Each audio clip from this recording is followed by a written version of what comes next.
trains that coach who's dealing with a football team, a netball team. He trains that you understand. Now the teacher, the professor of the fitness journey. So first, I don't know where to start. Habib, where do you want to start us off at? Are we first a fit nation? I'm seeing a lot of people wanakimbia kwa hizi mapavement za Sakaja hii Nairobi yetu asubuhi na tudogi na makeup. So I don't know, are we a fitness nation? That's a very good question. Yes. Unfortunately, I won't reply to the affirmative per se, but at least those activities shows that we are kind of aware of how our health has gone so far from how we're supposed to be. Yes. The sad part is that people focus much on activity at the expense of what they consume, which is 80% of what we... So the diet is just as important. Oh my God, it's more important than the activity itself. Someone once told me, and tell me if this is true, you can't outwork out a bad diet. Absolutely. You can never. I can give you one example, just an example. If at a moderate pace on treadmill for 1 hour, you can burn up to 300 to 400 calories. Yes. Once you're out of that treadmill, you go and have one muffin worth 300 to 400 calories. You've even out everything. So it's like I did go to the gym that day. You never did anything. Really? Yes. They don't. It doesn't balance out. Only the calories. The hormonal effect it has also on your body is massive, because it will spike your blood sugar, and it will take up to 4 to 5 hours to 6 hours for your blood glucose to come to the baseline. Okay, allow me to jump the gun a little. What about what people normally talk about as a cheat meal or a cheat day? Well, okay, it's a way of it's a strategy. It's kind of a strategy, because especially when you're starting a new so-called diet, people tend, because you lack discipline at that point. It's about the discipline, by the way. If you don't think of a day or a time that you will indulge kidogo, it weighs heavily on you. Yeah. So after strictly sticking to your diet, whether it's intermittent fasting, whether it's low carb, whatever diet you're in, every time you look up to your cheat meal or cheat day, it helps mentally. That's the whole point. But what I do is I encourage people just to focus more on what they eat, because there is a drum that I beat, Yolanda. The drum that I beat is called insulin resistance. Insulin resistance. You feel like the devil is sugar. Oh my God. If you could round everything up, sugar. The poison is sugar. Sugar, or let's say, when you say sugar, most people think of table sugar. We're not talking of table sugar. We're talking about carbohydrates, because when you eat carbohydrates, it gets broken down into glucose, which is sugar. Yes. So we have 3 macronutrients first. We have protein, fat, and carbohydrates. Yes. Surprisingly, Yolanda, carbohydrates is not essential. You know, this is something that will shock many people. Okay, take us slowly. Remember in school we learned, I don't know if it was primary, 101 biology. Tulifundishwa carbohydrate was energy giving food. So what powers you through your day? Kama mimi nimeamka leo, I had 2 eggs. Let me just be honest. I had 2 eggs. I had a cup of coffee, and then I put some drinking chocolate inside my coffee just to make it sweet. And then I had a small slice of cake. Ile mtoto alikuwa anabeba break. Ile tu imepikiwa tu nyumbani, haina cream na hizo makadhalika. So, but don't judge me, because you already so what powers you through your day? Wow. Me personally? No, tell us, like in general, all of us, because we've been taught in school, because what you're trying to tell us, Habib, or Mr. Issa, is we need to go back to unlearn what we've been told in school. Absolutely. Carbohydrates, energy-giving foods. Absolutely. Now, the 3 macronutrients that we have, protein, carbohydrates, and fat, 2 of them are essential. Protein is for building blocks. When you consume protein, it gets broken down into amino acids. Those are the building blocks of protein. So they help you build your tissue, your cells, everything. You eat fat, it gets broken down into fatty acids for hormonal issues, for neurons, all those. These 2 are essential. And in nature, God brought it together. Fat always comes with protein.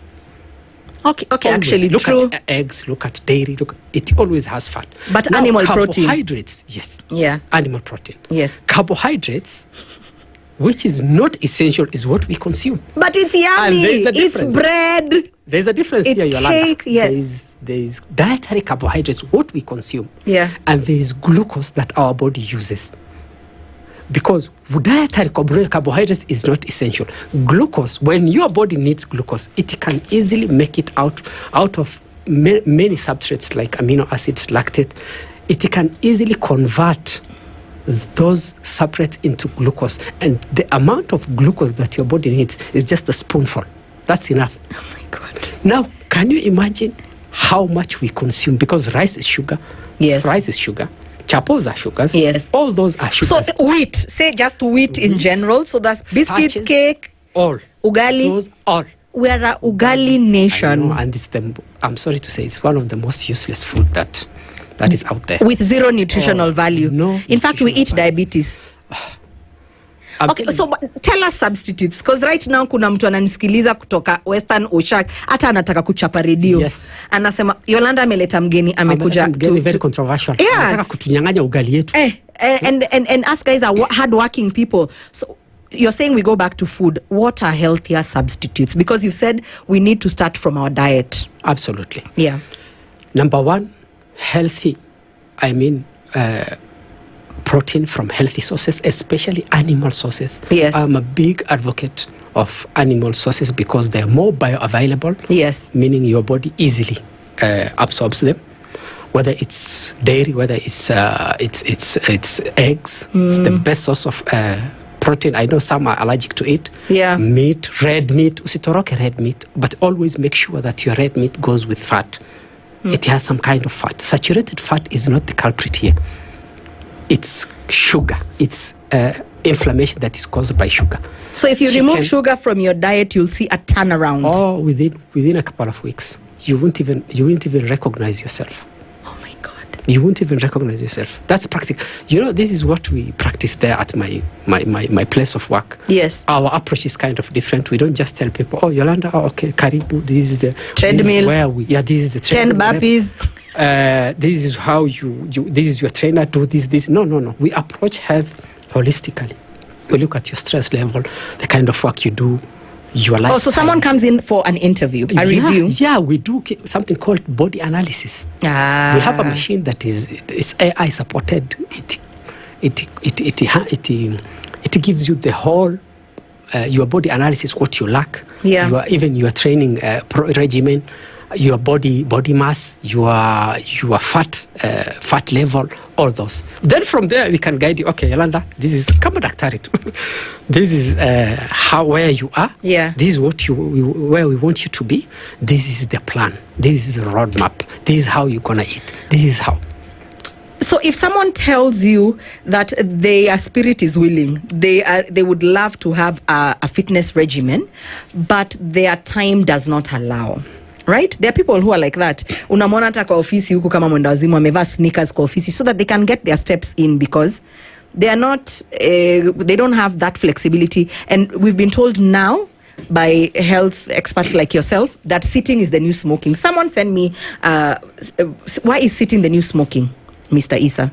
Sitting down. Because someone told me asubuhi kwa traffic umeka, unaingia kwa ofisi unaka, unaenda nyumbani unaka. Absolutely. You just keep, we are a sitting nation, which is worse than cigarettes. Why? For you to, if your goal is to lose weight, you have to create something called caloric deficit. But that is not the whole thing. Yeah. Because that means your calorie expenditure should be more than what you consume. Yeah. Now, imagine someone coming out of his or her home, goes into the car, ametembea just a few minutes to the garage, drove all the way to Mombasa Road, park his car or her car at the parking, takes a lift, and then come. Yeah. For the next 6 to 8 hours, I'm catching. It's true. It's the new smoking because you're not burning any calories because you need to burn. So activity is underrated. Number one, activity is very, very important.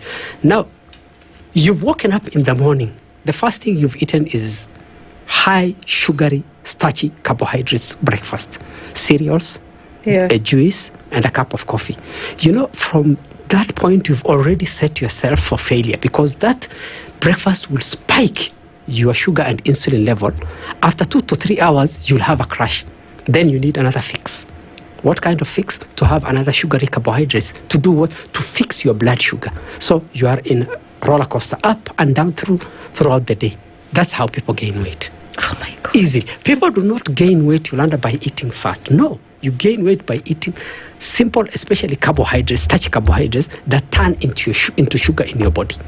You don't just gain weight at nimekula nyama na mafuta. Sasa I have to. There's a friend of mine, he wanted to lose weight and then he stopped eating red meat. Yeah. The guy became sick. A Somali guy. Somalis in their DNA ni kama wa Masai. They're used to eating meat. And then he went to the doctor. So the doctor compared everything. He was wondering, I don't see any problem with you. And then he was curious and he was like, Mister is also called Isa. Yeah. Is there any lifestyle change you did recently? Yeah. Yeah, I stopped consuming meat. Just told him, just go back to your meat and eat meat. Yeah. It's so funny what you're saying because sometimes it sounds like it's something so small and you would understand. For the better part of the last 2 years, I've been suffering from anemia.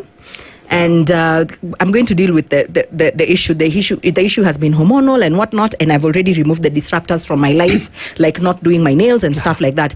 But do you know how offended I was when the doctor told me, middle-class Nairobian, that I have a condition that is caused by the lack of nutrition? Aha. Unaelewa? Deficiency. Deficiency. Do you know, in fact, that's what it's called, a deficiency. Do you know how offended I was? I told them, I have anemia like marasmus and scurvy. like or kwashako. So she burst out laughing. She's like, why do you think like, I'm so offended because I work so hard. Yes. My family eats such a good diet. Yes. Kama umenitukana. Akaniambia, do you eat what you said? Red meat. Do you know I was told to eat red meat? And I'm like, oh, but see, people said cow meat causes cancer. Yes. You have to eat your red meat. Oh, absolutely. Red meat is essential. Mnatuchokesha Isa, Mr. Isa. Today, this is carcinogenic. Tukule mbuzi na ngamia peke yake na kuku na fish. Kesho mnaturudisha huko. I know how confusing it can be. It is. But here we are here to unlearn. That's why I'm here today. Okay, thank you. Our ancestors survived through eating meat. Don't ever let anyone... all these conveniences that we have, these packaged foods. Yes. You just energy bars, protein bars. Yes. We suffer from something called needless eating. You just had your breakfast and then you go have a meeting at Java or CJ's and you're like, that black forest is so nice. It's not that you're hungry. Iko tu hapo. And then unasema itisha. Or you have a craving, because there's a difference. People confuse craving for hunger. Craving is a sign of addiction. Addiction to what? To sugar. What do we eat? Carbohydrates, which is sugar. So you always have to get your fix. Now, when you change from consuming carbohydrates and then you prioritize protein and fat, within a week or two things start to change. Unakula kidogo hivi, Yolanda, after... You feel like eating. Once if you eat, you can never overeat when you eat red meat.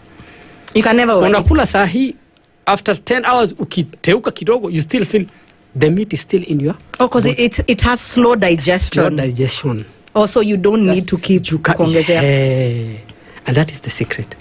Now, this is where people don't understand, is that if you don't understand the power of insulin. Kwanza, what is insulin? Everyone, when he or she thinks of insulin, they just remember that, this is something doctors use to fix diabetes. Yes. Yolanda, insulin is a hormone that is naturally produced by your body. Yes, by the pancreas. Yes. And it's the most powerful hormone in our body. It literally, I know people use this word very liberally nowadays. I use it specifically. Yes, sir. It affects every single cell in your body. Everything. Every single cell in your body. Wow. And it will tell your body to do something. The main theme of insulin is to tell your body to do something with energy, to do something with lactose, with amino acid, with glucose. That's why when your sugar levels are up or down, you're lethargic, you're weak, but it also tells your cells to build small things, to build huge things out of small things. It's an anabolic hormone. Anabolic means it builds bigger things. it stores energy. Its theme is to store energy. Understood. So when you eat a sugary, starchy meal that spikes your sugar, your body tells your pancreas to produce insulin to control that sugar, because if your sugar stays high for a long time, it's dangerous. You can go into a coma. So it controls your insulin.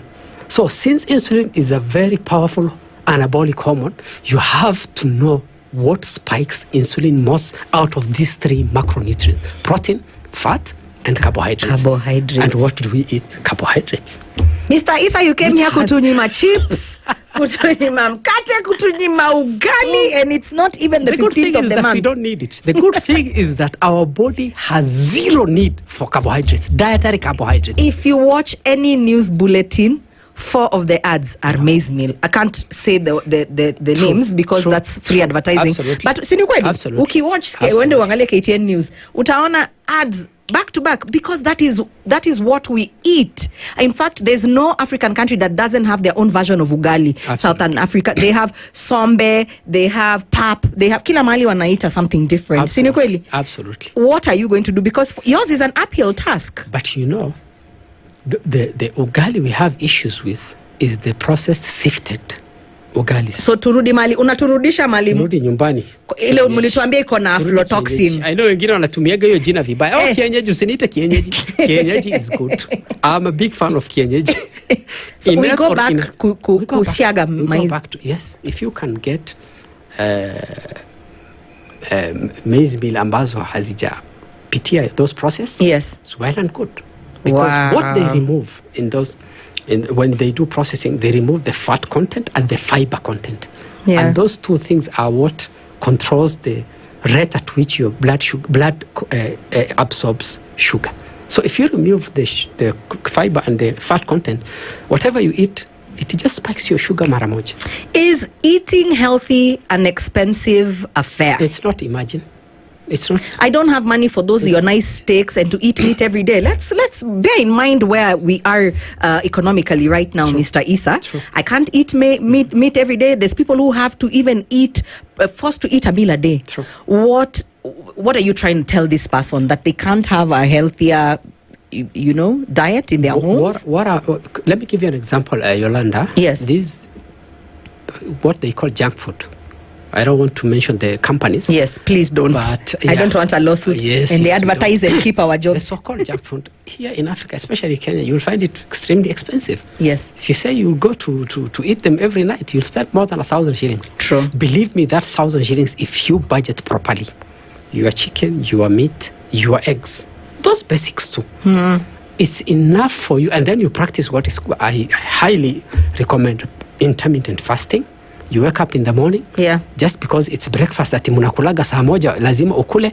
That socialization that we have to eat breakfast fasting once you wake up. This is one of the biggest, I think, undoing that we've been But we've been told that's the most important meal of the day, sir. Scam. You know, by the way, Yolanda, breakfast does not mean the first meal that you eat ukiamka. It means breaking fast, whether it's subui or jioni, because you're just breaking the fast that you slept without eating the whole night. The timing notwithstanding. It's not the it can be at 11, it can be at midday. That is your breakfast. That is your breakfast. Okay, so then I think it's a comprehension. You've woken up in the morning. Your body always before waking up, an hour or two before that, it activates something called, there is a hormone it activates that activates hormones like cortisol to give you energy, so that your body has sugar in your system. Yes. Then you wake up, most of the time when you wake up, you're not even hungry. So just because we have something called breakfast, people go and eat. You get it? So you need to, because at that point, Yolanda, by the way, your insulin level is baseline. Imeshuka kabisa. That's what we want. Now, if you continue with that so-called fast without eating, your body, your insulin will drop further and your body will go into fat burning mode. Because your body is either storing fat or burning fat. When you eat, your body will produce insulin. It will tell your body to store energy in form of fat if you've eaten excess. Now, if you don't eat and then your insulin drops to baseline, your body goes into fat burning mode. And that's where we want. That's our goal. That's the trick. That's the secret. if you understand the power of insulin and how it works, oh my God, weight loss, not weight loss, metabolic health. I know this is a huge word, yes, but that is low metabolism, high that is what I practice. Slow metabolism, rather. Exactly. That is my area of expertise. I practice what is called metabolic health.